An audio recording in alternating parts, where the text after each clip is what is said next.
Hey, so thanks for downloading the personal brand canvas. This is a really great first step to getting absolutely clear and get direction on how you want to profile yourself in today's super crowded brand space with just this simple one-page method. That's the personal brand canvas. It's so easy to get confused these days and keep up with all the latest trends and who to follow next. And I want to just make things super easy for you and cover only the most essential aspects that you need in order to create and launch with your personal brand. Now, this is a simple one-page canvas with 7 key areas, as you can see, that define how you want to show up in business and in life and how people are going to perceive you. I will go into each of these 7 areas in a minute, and I will explain to you what those 7 key areas are. But first of all, I'm going to ask you to see, this is my document, so I have full rights, but you're probably seeing a blue button here that says that you have viewing rights only. So the first thing you need to go ahead and do is click on File and make a copy, and that will create a copy of the same document, the same slide deck that includes 2 slides, and make it your own.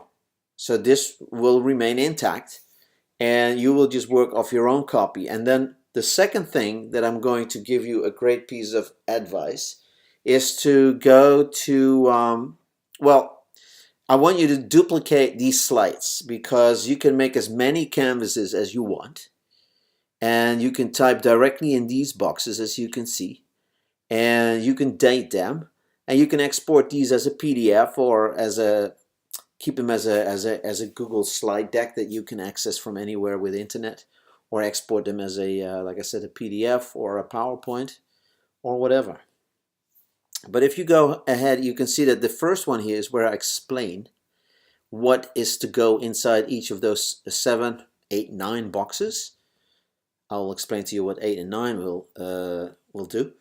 And this one is this with the empty area that all you need to do is just double click and you can type in your own text. So if you right click on the slide here on the left, then you can actually duplicate the slide, or another way to do it is to just go on here and do a Control C or Command C and a Control V each time to add a copy of the same slide.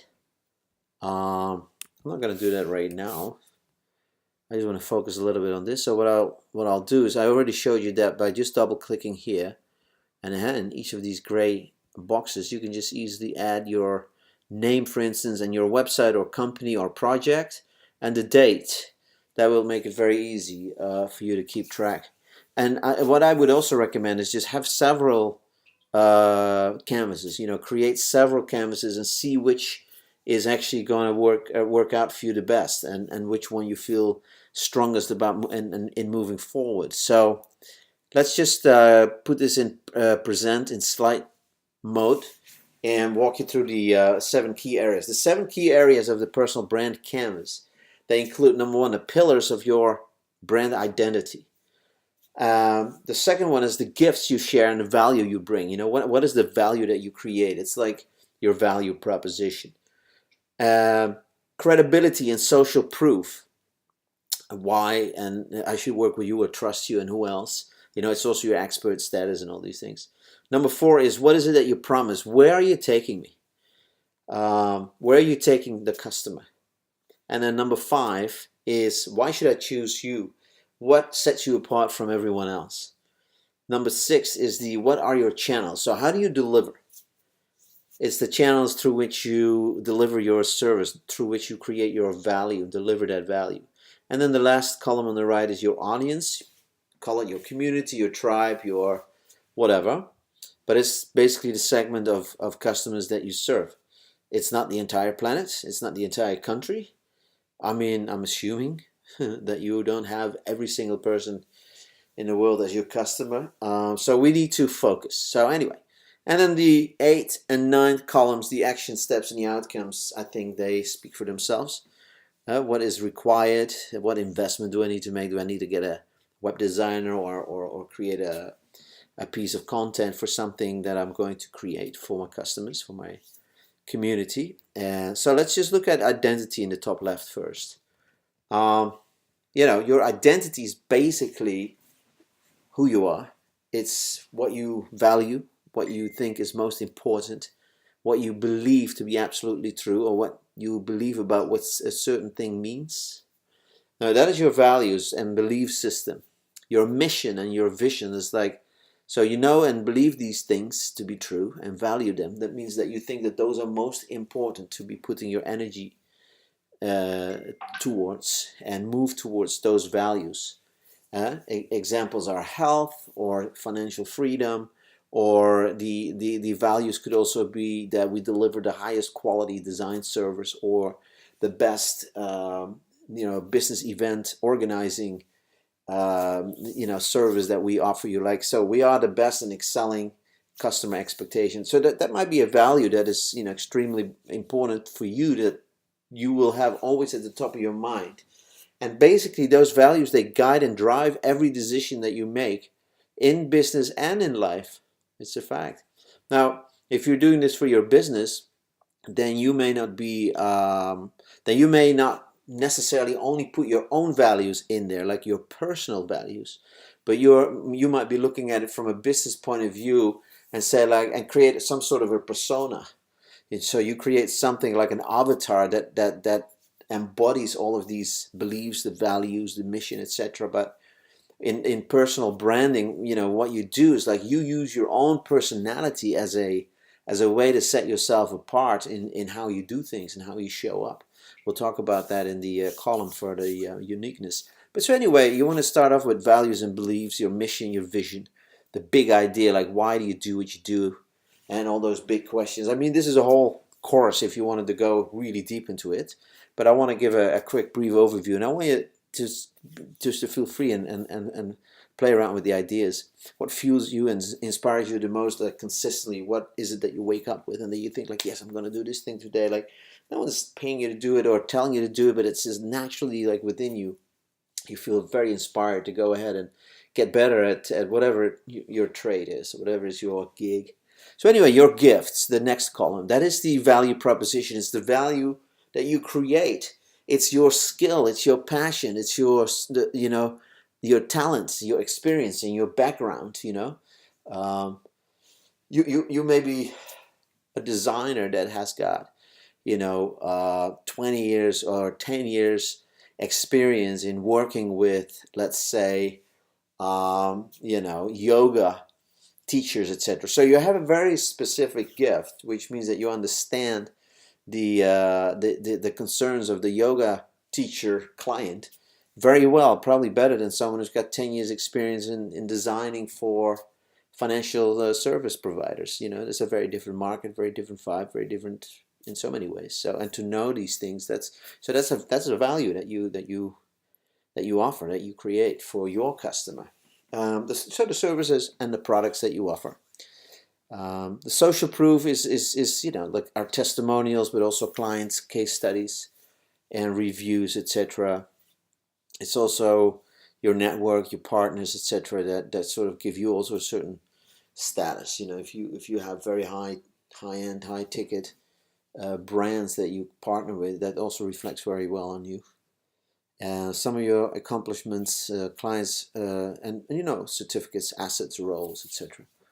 The promise is basically the next column up, is where it is that you're taking me. Like, what is it that you're seeing that will close the gap? I'm here in point A and you're taking me to point B. And to bridge that gap, or in other words, the GAP, which is also referred to as the growth achievement path. You're going to take me from A to B. So I'm going to get a better person. It's going to be a transformation at the end of all of this. I'm going to feel different about myself.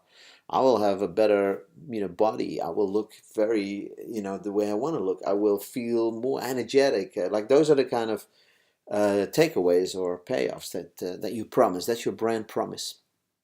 Your uniqueness is really in the next column. Is what sets you apart. It's what, it's not just only the thing that you do, but it's how you do them. And by adding your personality into the business, you use your own personality that, a big brand or a conglomerate or a corporate, they can't really never compete with you because they don't have that personal brand. They may create a persona, like I mentioned earlier. Like for instance, you had that little character that was associated with 7 Up back in the day, and so that is kind of like the brand is like a living, breathing thing, but it makes it personal, and so people relate to it, to the brand in terms of that character, but it's not a real person. It's just something created on a drawing board. But you have your own personality, so there's no one that can compete with that. And so in personal branding, we're making a conscious effort to leverage that and to somehow make that your unique selling point in a way. I've always had an issue with the idea of unique selling point because that says something about me, whereas I want to be customer focused and I want to just go like, yeah, what is your unique buying motive? What makes my client uniquely in a position that they would benefit from my service? So what's their scenario? So we want to enter into the conversation that's already taking place in the mind of the customer instead of pulling them into our conversation. So we want to jump in. We want to be relevant to them. So therefore, I say that also in this section over here. Make sure it's relevant and translates to customer perceived value. Do they care? You know what I mean? That you have this uniqueness about you. So how do you deliver? What are your channels? Do you have a sort of an event in a physical setting, or do you do online, community or classroom?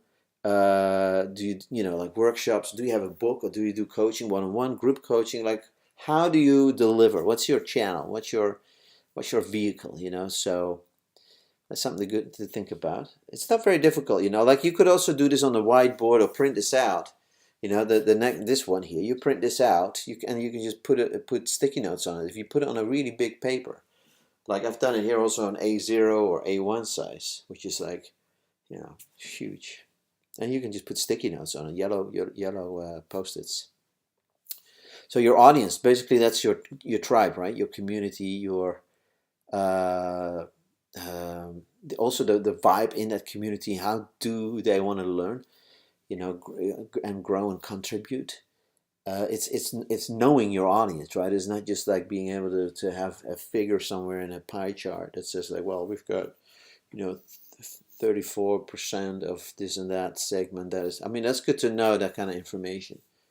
But many of us that have personal brands that run small businesses or small, something like that, you want to always be in touch with your customer, know your customer, and not be some segment in some pie chart with a percentage and a nice color. So you want to know your audience very well, and I think that by having a very clearly defined personal brand, your audience will be very easy for you to connect with because there's already an initial sort of liking. There's an energy that is attracted to one another. That's why your vibe attracts your tribe. The saying goes, and it's a fact. You know what I mean? If you communicate in a certain way, it will attract certain people that will resonate with your message and the way that you present yourself, etc. So personal brand, again, is very important to make that clear to people, like who you are, what you believe, what you value, etc., and not become some plain vanilla, corporate gray blue brand. Nothing wrong with those colors, but I'm just saying how boring it could be if we just try to always be safe. No, we have to take position. We have to take and communicate clearly who we are, and be a little bit weird about it. Not weird in a sense, but just comfortable. Like I was saying weird because Seth Godin, he says that mass marketers, they are, just operating out of a poor fund of knowledge about who their customers are. That's why they have to, send a million pieces of communication to hope that a few people will just buy it. But that's not really very sustainable. It's not very, it doesn't show really that you know your customer very well. So the better you know your customer, the easier it is to find them, and you do that by communicating clearly about what you believe, who you are, etc. So go ahead and go into here, which is the next slide, and fill out some of your answers to these prompts, etc. And I'm really curious to see what you come up with. In the action steps and the outcomes in the bottom columns, I think just have a read. It's pretty clear. What do you need to create? What do you need to who do you need to hire? What do you need to do in order to make this a reality, right? What money do you need? So in this way, you get a very clear overview of basically you and your personal endeavor as a business model, right? As a matter of fact, and I need to mention, businessmodelU.com, you can go to get the original, which is what this is based on. It's the personal branding canvas, and it's the businessmodelU.com, which is based on the strategy canvas by strategizer.com. So this is all coming out of the business world and adventured over into HR. And it's being used and adapted for personal branding, and I really like it myself. I've adapted it to reflect my own idea and my own approach a little bit. But it gives you a one-page overview of your personal endeavor, your effort, your coaching, your business, or even if you're employed in a professional situation where you're going to improve your chances of moving up the ladder and fulfill your ambitions within that setting. It's a really great strategy canvas they have. You should be very clear about who you are, what you do, who you do it for, what the payoff is, how you deliver it, through what venues, and who your partners are and your clients, and social proof, and then have clear outcomes. If you want to say like, hey, I want to help 100 people, or whatever the number is in 2019, and I want to do it in such and such a way. I want to create this and this and this. I want to leverage this and that skill and background and experience, and I want to be able to hire so and so, or have this and that done, and I want to be able to get it out and help serve practically 100 people. That's a very clear, specific number, and it's actually good to have such specific numbers, because you can work with that. You know what I mean, and have something that you can measure and see how close you're getting to that number or exceeding. So anyway, have fun with the canvas. Let me know how you're doing. You know where to reach me. That my socials are underneath here. You could always just shoot me an email. And look forward to your creations. Okay, have fun. Ciao, ciao.